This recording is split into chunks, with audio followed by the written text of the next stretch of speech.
naging very successful ang project na ito, lalong-lalo na at organized and in cooperation with Zonta Club Metro Ortigas. So dahil dito, madaming mga kababaihan ang natulungan natin in the form of kagandahan at saka kalusugan. Yun ang title ng kanilang program. So madaming nakapagpa-screening sa breast and cervical cancer. And at the same time, merong libreng konsulta sa doktor. And of course, Bruno's Barbers nagbigay ng kagandahan sa ating mga kababaihan. Sa lahat ng ating mga independent contractors, of course, sa mga barbers at therapists, maraming salamat sa inyong pag-volunteer. Kayo ay malaking parte ng success ng program nito. Maraming salamat.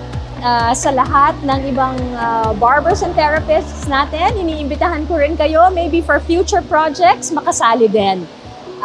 And maging part ng ibang successful projects.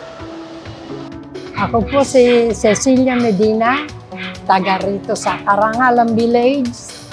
Kami po ay napunta rito na naglalakad lang, nakita namin maraming tao.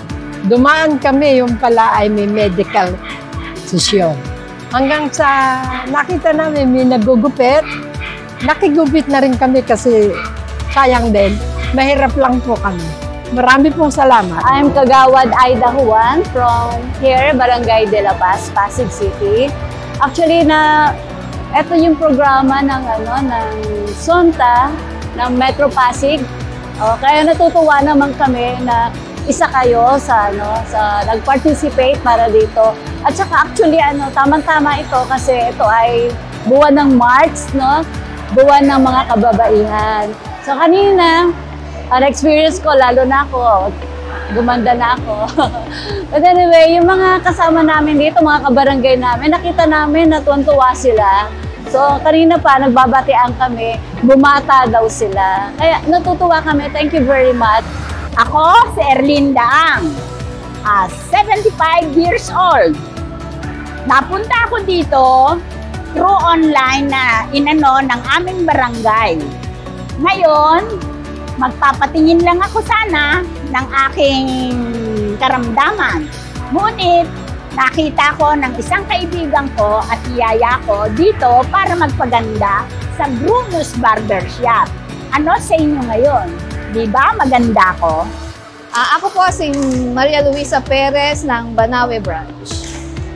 Bali, first time ko pong nag-attend ng ganitong klase ng event. At ang saya-saya kasi hindi ko akalain na maraming magpa-participate. Yung mga ginupitan namin, nung umpisa, medyo konti pa. Pero habang tumatagal, ang dami na nila. At saka natutuwa din sila dahil nakikita nila na nabago yung mga itsura nila.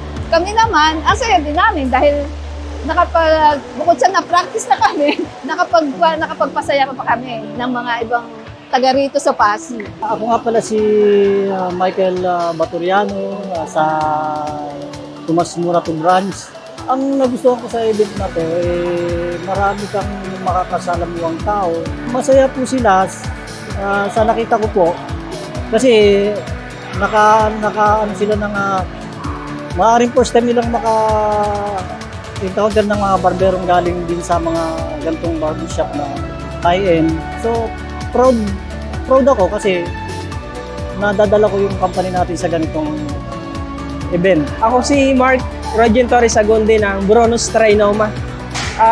Sa pangalawang pagkakataon, nung una nga sumama na ako, pangalawang pagkakataon, nandito na naman ako dahil masaya sa feeling ko, sa pakiramdam ko na makatulong kahit simple lang na gupit, na makita mo yung mga ginugupitan mo na masaya.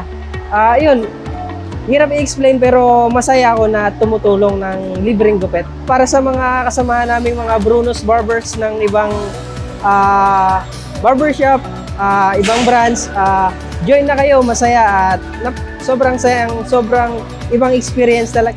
Napakasaya sa feeling na nakakapagbigay ka ng tulong sa abot ng iyong makakaya. Bruno's yan! Bruno's yan! Bruno's yan!